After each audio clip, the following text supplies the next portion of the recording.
bienvenue chez Braise Motorsport. Non, on va pas parler d'une 320D, on va parler du Nemira. Et ouais.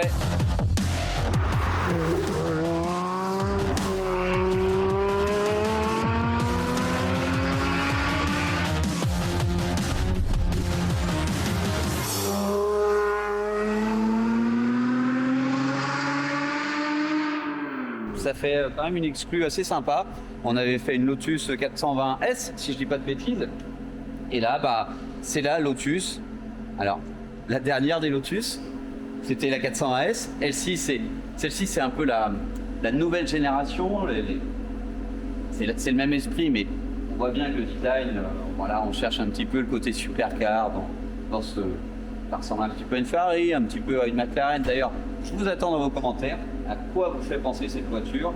Est-ce que vous, qui êtes puriste de la marque, ça vous choque? Je l'ai essayé avant cette vidéo, j'ai bien aimé. C'est bien différent de la 420S, mais qui est beaucoup plus radicale, hein, même s'il y en a encore une version plus radicale de cette 420. Et ben 410. Si je dis une bêtise, c'est que j'ai mal préparé la vidéo. Quoi qu'il en soit, vous le savez, je suis nul en spectre. J'avoue tout. Et là, on va bosser sur la prépa. Donc, elle est sur le banc. Donc, il va y avoir de la prépa moteur. Et on va aussi faire de la prépa châssis. Donc, je vous réserve des petites surprises, des KW, de l'échappement, de la reprog, des freins, des pneus. Celle-ci, c'est la Lotus bourgeoise, mais qui fait de la piste. Bah ouais, c'est une Lotus quand même.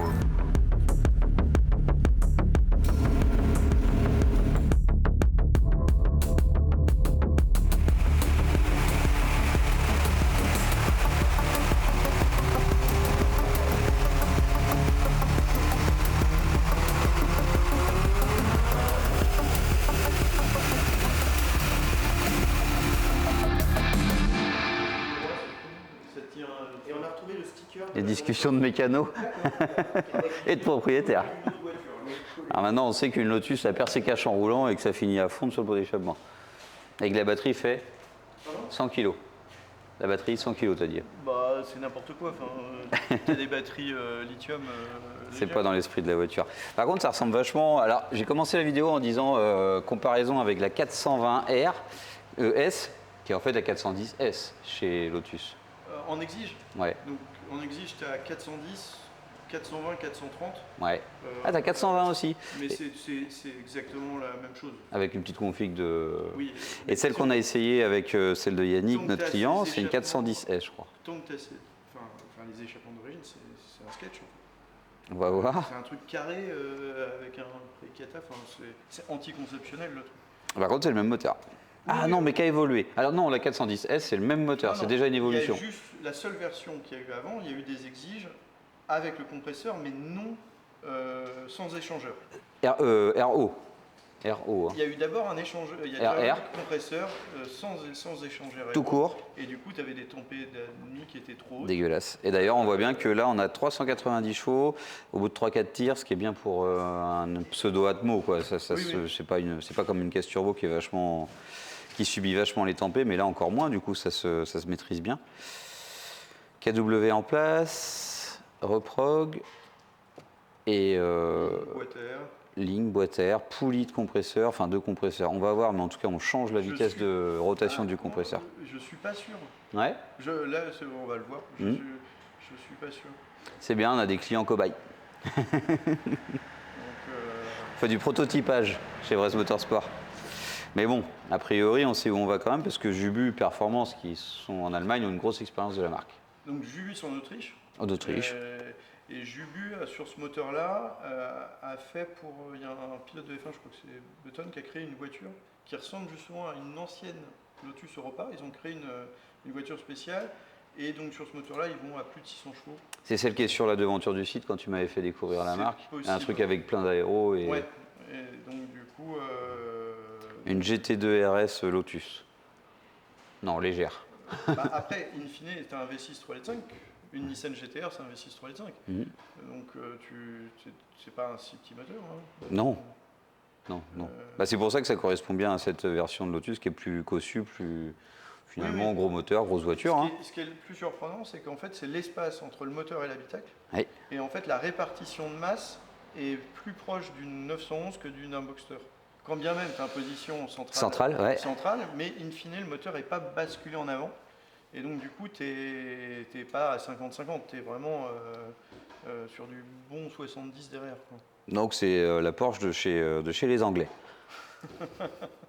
Alors qu'ils ont quand même avancé le moteur. Mais alors que ça se... Alors la version, alors pourquoi ça ça doit veut être la dire... grosse différence avec la version où il y a le 4 cylindres AMG, Ouais, de la oui. 45. Ah oui, c'est ça, il y a une C'est version. que il est plus en avant.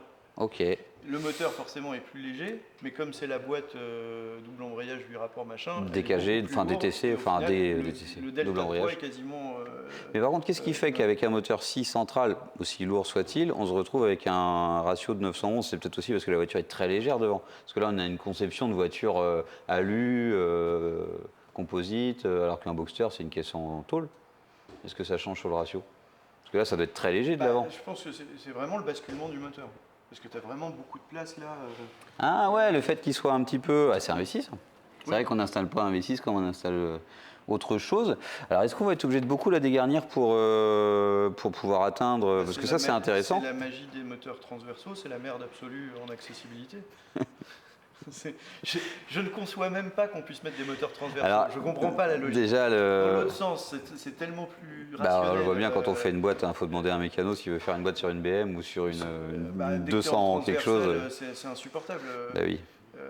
Par contre, par rapport à un Boxster, ici, on peut accéder enfin, vu que c'est un V6 et que c'est collé comme ça, à la Porsche, on n'a accès à rien parce que le moteur est calé contre les sièges, il faut tout démonter. Là, par contre, je pense que par ici, on peut, en faisant un petit peu de contorsion, ouais, d'escalade, on va aller voir. Ça dit quoi?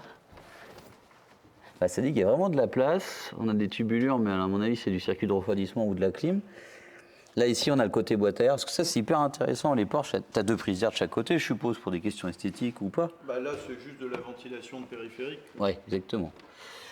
Et c'est vrai qu'avec les Alpines, les Boxster, enfin les Porsche et tout ça, on est quand même dans une atmosphère de moteur arrière ou central. Et ça a des inconvénients et des avantages qui se ressentent vachement dans le chantier derrière en mécanique. Donc je pense que ouais, ce qui ici va s'enlever. Alors le compresseur, lui, étant tout en haut, ah ouais, je pense qu'on va rigoler quand même. Il y a de la faux pour demain soir. Non, samedi matin. On est fermé le samedi. Hein.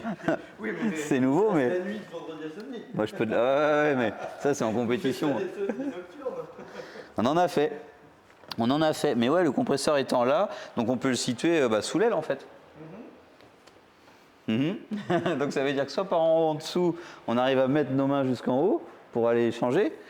Ou vu que c'est des poulies de pompe à eau, peut-être que du coup c'est pour ça qu'ils ont fait ça. Je ne crois pas qu'on change la vitesse de rotation du compresseur. Mais ouais, mais ce qui est bizarre, c'est que Jubu, ils annoncent quoi comme gain là, sur cette? Parce qu'on a dit, ouais, on fait des modifs dans tous les sens, on a dit plein de trucs, mais on n'a pas été très précis. Entre 60 et 70 chevaux. Ça peut pas être que la carto. Ah, je m'avance. Je sais, on pourra couper au montage si je me trompe. Mais... La ligne. Parce que la ligne d'origine, c'est pas une ligne. Oui. C'est anticonceptionnel. Sur les Porsche, la ligne étant souvent anticonceptionnelle, on arrive à gagner 40 chevaux, effectivement. Donc là, c'est possible que ça fasse la même chose. Les chevaux, ils sont là parce que là, t'as rien. C'est un truc carré qui arrive dans un. Enfin, il n'y a aucune tubulure. Ben, on va la lever pour trancher. Et ce qui fait que si tu fais de la piste avec ça. Elles sont où les pièces d'ailleurs? J'ai un assistant, moi? Ah bah, elles ont disparu. Non, il y a plein de gars qui ont eu des. Je sais pas, pour la dépollution, tu as espèce le livreur. Tu as une espèce de pré-cata. Tu peux nous amener les poulies, s'il te plaît, Luc? Est-ce que, alors, de ton point de vue, je suis bien, moi, là, au chaud, assis sur la voiture. Alors, pour savoir si le ratio de ces deux poulies change quelque chose. Parce que c'est. Pourquoi on changerait des poulies si c'est pas pour augmenter la vitesse du compresseur? Il y a un débat, il y a un mini clash entre clients, propriétaires. Augmenter le débit d'eau. Ouais. Que pour le refroidissement. Il y a le calorstat. Il y a un calorstat qui a 10 degrés de moins. Parce qu'en fait, là, aujourd'hui, les calorstats, ils sont faits pour la dépollution. On met une température élevée. Et on met de la 0,20. Et on met des huiles de mer. Mais là l'idée, c'est comme du coup. À ma grande surprise, je ne savais pas, mais il y a déjà un radiateur de boîte, parce que je voulais rajouter un radiateur de boîte. Alors que tu es en boîte méca. Mais il y en a un cette fois. C'est fou. C'est beau. Hein. Et donc du coup... tu les reverras plus. L'idée, c'est d'avoir une maîtrise des températures. C'est tout. C'est mon approche. Bah, de toute façon, on va les démonter et on va voir. Mais si on change le... Alors, si la poulie, elle est sur la même courroie que le compresseur, forcément, si on change la taille de la poulie de pompe à eau, J'espère qu'ils ont envoyé une courroie. il y a peut-être un tendeur qui surfit. Je ne pense pas que la différence soit non plus énorme. Enfin, ça fait un Putain, c'est chouette, hein. Ça fait un débit supérieur, mais je ne pense pas que ce soit... Toi qui aimes bien les pièces de conception industrielle de haute qualité, Luc, tu vas être servi. Hein. C'est beau. Hein. C'est léger, c'est... léger, ouais, non, ça a l'air d'être fait dans la masse. C'est quoi? Moi, je tends la main, moi, je fais comme Clémentine. Ça, c'est la boîte à air. Ça ressemble à une boîte à air. Et donc, il va falloir qu'on établisse le fer. Ah ouais, alors 60 chauds. C'est bien, on passerait à 450. Ou 460. Je crois que j'ai vu 467 sur leur banc. Ok. Et en autrichien, je suis sûr qu'ils ont un banc Maha comme le nôtre. Ça, c'est le collecteur d'échappement. Donc du coup, pareil, dans l'idée de maîtriser les tempés, j'ai pris, alors c'était ce que tu disais d'ailleurs sur une des vidéos, j'en sais rien, j'ai aucun avis, savoir si c'est mieux en gaufré qu'en bande. Du coup, là c'est gaufré? Du coup, j'ai pris en gaufré. Je pense que c'est mieux. Hein. J'ai pas d'avis, en tout cas, ce qui est sûr, c'est vu où sont les collecteurs et tout ça, je me dis que maîtriser la température autour de l'environnement moteur, c'est bien. Ça c'est durable. Ça c'est, voilà. Mais ce qui est, par contre, c'est un peu nouveau. Ce collecteur-là, il va dans leur kit jusqu'à 600 chevaux, ce collecteur-là. Donc normalement, il doit y avoir de la place. Quoi. Je te le rends. De toute façon, tu auras le temps de l'observer au montage, moi je serai plus là. Ou pas d'ailleurs. Parce que quand c'est nouveau comme ça, c'est intéressant. Et ben encore une fois, c'est bien fait. Hein. C'est ce que tu as dit, Luc, en me le donnant? C'était bien fait? Ouais. C'est bien fait. Hein. Je dis pas de bêtises. Toutes les... Oh. On le voyait sur les collecteurs Dundon de Porsche. En fait, ce qui est important, c'est la pointe où se fait le mélange en fait entre ces trois cylindres. L'énorme différence, elle est là. Tiens, je te reprends les poulies. Quand vous ferez la comparaison, l'image collecteur d'origine est là, c'est juste irréel. C'est un V6, t'en as deux. C'est une Toyota Yaris. avec...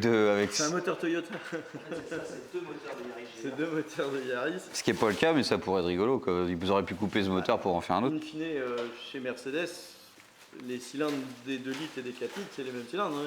Il y a un moment où tu coupes. Tu coupes hein. C'est beau, hein. Franchement, c'est... Bon, je varie les supports parce que comme maintenant je viens tous les jours chez vous. on aborde plein de sujets. Ouais, bah tiens, je te file celui-ci, je regarde si celui-là est tout aussi beau. T'as un droite et une gauche. Ah, non, mais c'est bien bossé. Hein. T'as vu, ils sont revenus usiner la liaison des 3 cylindres pour pouvoir faire en sorte que ça soit parfait, tu vois. Plutôt, alors chez Dundon, ils le font sans usiner. Hein. Balèze les mecs. Hein. Non, il y avait une petite bavure. Bah tu crois? Ou c'est vraiment la façon de faire après, de faire un truc un peu plus grossier, d'usiner, bon, ça marche pareil. Hein. Bah, c'est compliqué. Mais par contre, moi j'avais cru comprendre que les gaz et Japon, ils préféraient un système ovale qu'un système rond. Il faut que tu es sorti. C'est pour le flux laminaire, des choses comme ça. Ouais. Mais bon, il faut que ton côté moteur ce soit prévu dès le début. Quoi. Ensuite, on avait quoi? Bah, on a un calculateur. Parce que en fait, de la même manière qu'on a cru que c'était pas passable au banc parce qu'elle voulait pas la dame, le calculateur a priori n'est pas reprogrammable ou en tout cas, tu as préféré assurer le coup et prendre le package. Collecteur, d'échappement, prépa. Oui, en fait, il se met en parallèle. Eh ben, je suis pas sûr. Hein. Un Luc, c'est un nouveau calculateur moteur. Hein. C'est pas un picky pack ou. Ça ressemble plus à un nouveau calcul. Ouais. C'est un plug and play. Ouais. Mais l'autre, tu le remets dans la boîte à gants, quoi. D'accord. Et il est. Ce qui est dommage, c'est que autant une ligne d'échappement, ça décore sur ton étagère, autant un calculateur, ça, esthétiquement, presse-papier. Presse-papier. Ça n'a pas d'intérêt. Et donc, bah ouais, comme quoi on n'est pas fâché, hein, on essaie, même si c'est pas parce qu'on est dans une belle salle de banc avec marqué Motortech, et malgré tout, on va essayer le travail d'un confrère autrichien. Jubuperformance.com, développé in Austria. Et c'est bien marqué. Emira 460 BT. Donc 460, c'est l'objectif du kit. Ouais. C'est l'objectif du kit. Ouais. Et ben c'est cool.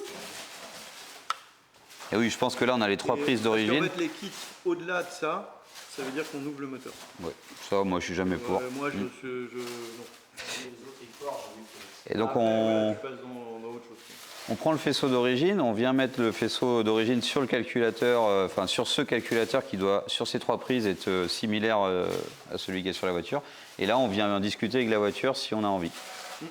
Et justement, il y a un module Bluetooth, j'ai pas compris à quoi ça servait.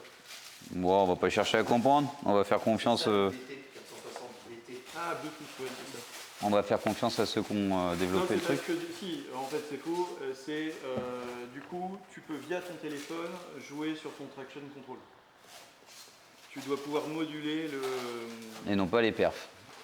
Non, non. Downpipe. le Ah non, pas transport. downpipe. Ouais, voilà, parce que c'est pas une turbo. Oh, c'est lourd ça. Alors, il est aussi permissif que d'autres? Ah, c'est bien, c'est marrant, c'est HJS, c'est bien marqué HJS quoi. Mais c'est marqué HJS Tuning. Donc on a un kata. Et c'est marrant, on voit pas le jour au travers, hein, celui-là. Hein. Alors même s'il y a des coudes, hein, mais celui-là on voit pas. Non. Avec ça, je pense que tu passes au contrôle. Ah, c'est l'objectif. Bah oui, parce que la diff elle est énorme. Elle s'est fapée ça? Non, C'est pas fapé. non. Elle est de quelle année? Quoi? Elle est de quelle année? 2000. Elle est neuve. Elle est neuve. Voilà, non, enfin, oui, Et c'est pas fapé. Luc, t'as vu un fap? C'était focus KW quand on est J'ai focus. pas vu de contrôle de pression en tout cas. Ok, et ben maintenant qu'on a fait une belle présentation de la. Alors on vous présente la prépa après en milieu de vidéo. On va la lever peut-être.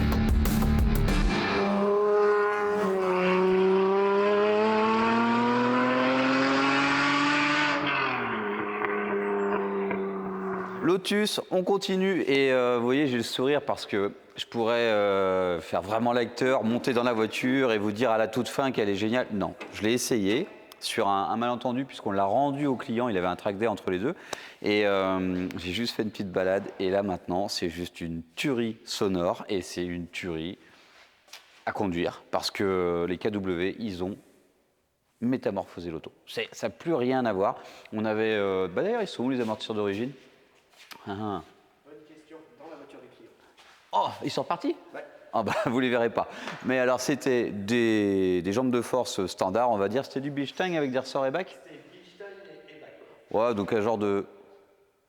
J'ai les plans. C'est vrai, mais bon. Pascal a les plans. Donc on va vous mettre des... Voilà, ils seront jaunes avec des ressorts noirs. Dans ma tête, je crois que c'est ça. Si je me trompe, bah, vous pouvez vous moquer de moi, c'est pas grave.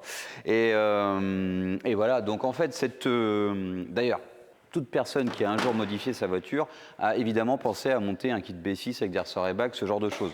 Donc c'est quand même un amortisseur de qualité, même si on n'en vend plus, on a eu beaucoup trop de SAV, avec des ressorts ronds qu'on pouvait mettre... D'ailleurs, c'était des combinés filetés, je crois pas par contre. Hein. Non. Donc pas combiné fileté, donc pas de réglage de hauteur.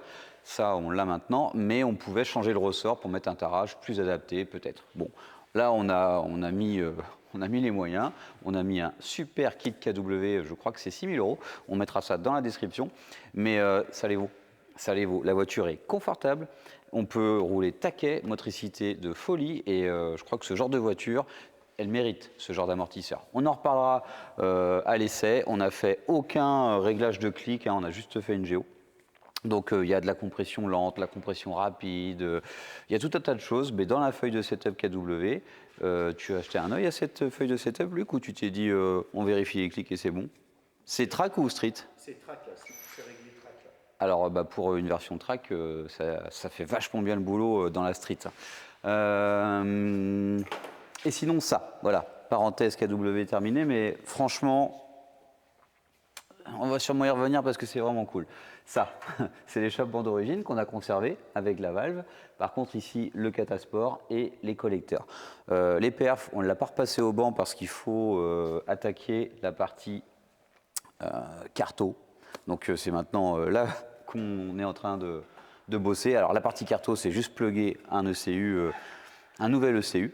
Mais par contre, vu que c'est une voiture suralimentée par un compresseur, on va changer la poulie pour avoir une rotation différente, donc une suralimentation différente, donc une richesse à corriger.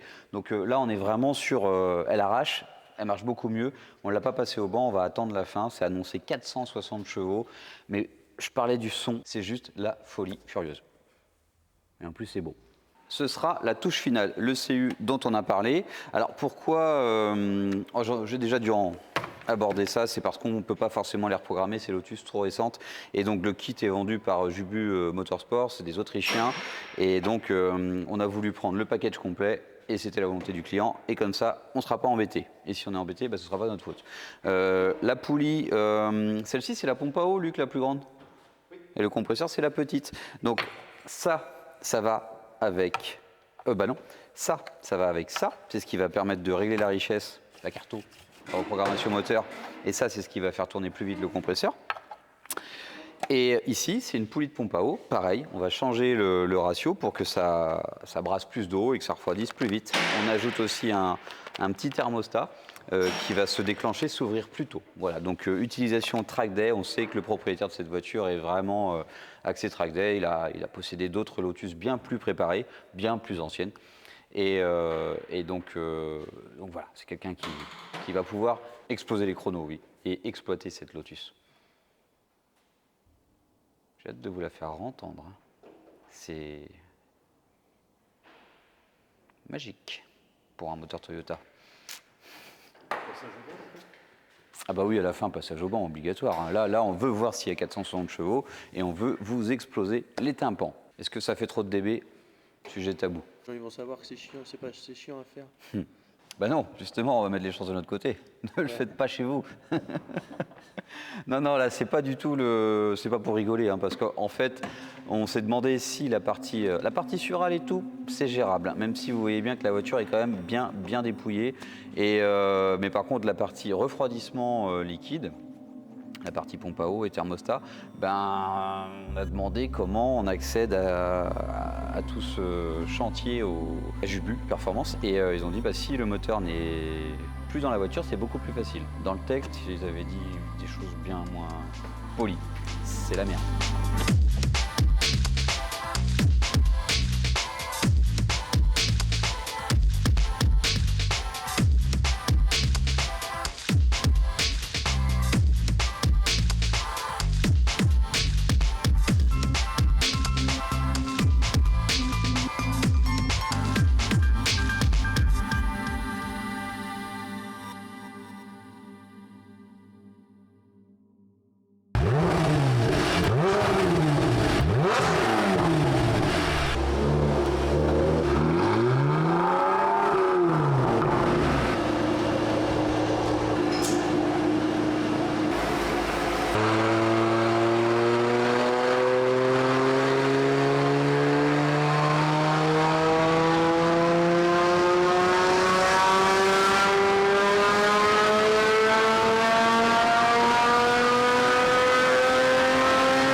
La fin avec du châssis, presque 40 chevaux en plus.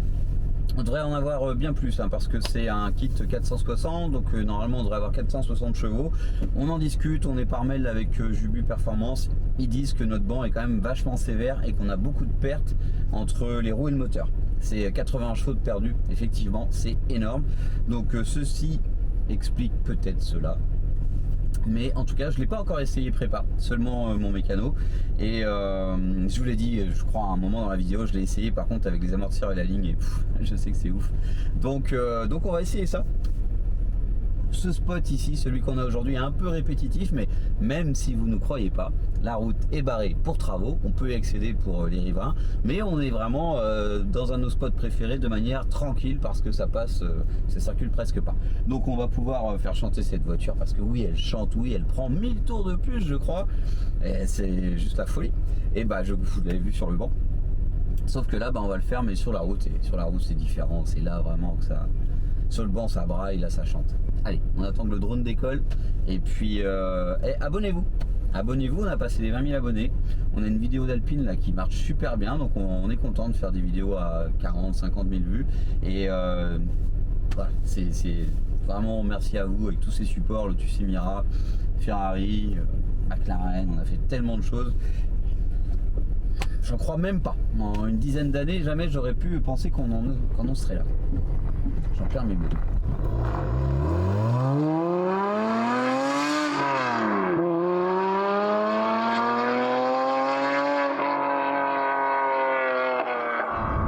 Le comportement moteur est différent. C'est moins rageur. Je suis un peu perdu avec cette boîte de vitesse ultra précise. C'est juste le temps que je me réhabitue. Et ça secoue là. Enfin ça secoue. On prend du latéral. Le compresseur qui siffle. Oh, les KW. Là par contre c'est le kiff. On a changé les plaquettes de frein aussi devant. On passe la deuxième. Vous pouvez y mettre du volant, il n'y a pas de problème. Oh, c'est précis.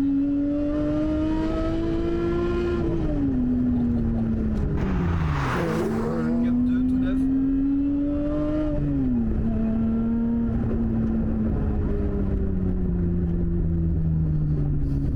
On est pas mal là, on est vraiment pas mal. Et bien cette Lotus bourgeoise est plus confortable, mais c'est une Lotus quand même.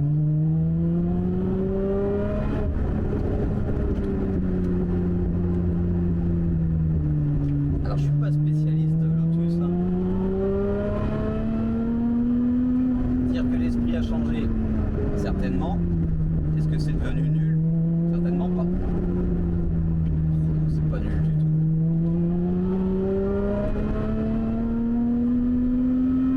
Surtout avec des KW. C'est précis, un tapis volant. Trop bien. Trop bien. En fait, ce qui manque à cette voiture un peu bourgeoise, c'est le côté radical. On a des freins un peu moins bien que sur la 410S. Donc on a mis des Pagides, on a des Turitavia, on lui a mis des petites cales, élargisseurs de voie, la Géo, les KW, mais c'est ouf, ça a transformé la voiture. La sonorité qui est dingue. Et la prépa derrière. Le refroidissement, maintenant on est à 80 degrés tout le temps. Donc voilà, on peut prendre un petit coup de chaud, on a une marge de 10 degrés supplémentaires par rapport à avant. Donc on prend jamais un petit coup de chaud en fait, hein. On est juste bien pour la piste.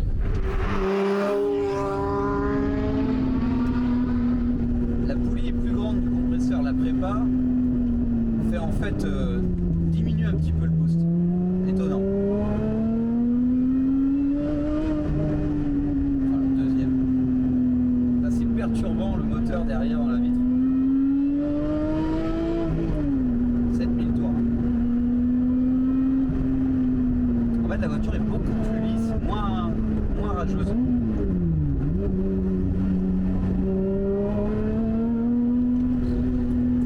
Il y a du latéral. Oh, le fond bleu. C'est le kiff. Il n'y a aucun bruit, très peu.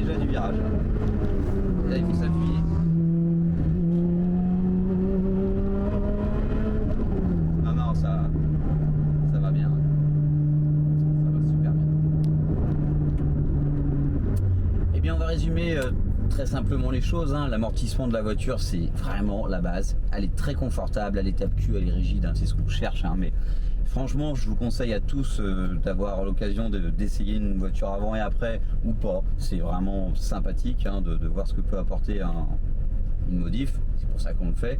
Mais la voiture après, elle est folle, hein. Il faut essayer ce genre de voiture. Moteur arrière, motricité, comportement, tenue de route, c'est vraiment du pilotage safe, simple, c'est top de chez top. Avec un peu de frein, du moteur, une sonorité comme ça, on est refait, on est ravi d'avoir pu partager ça avec vous. Peut-être qu'il y aura d'autres évolutions. Je vous dis Kenavo, à bientôt. Et moi je vais continuer à profiter un petit peu de cette voiture en essayant de pas trop me faire mal.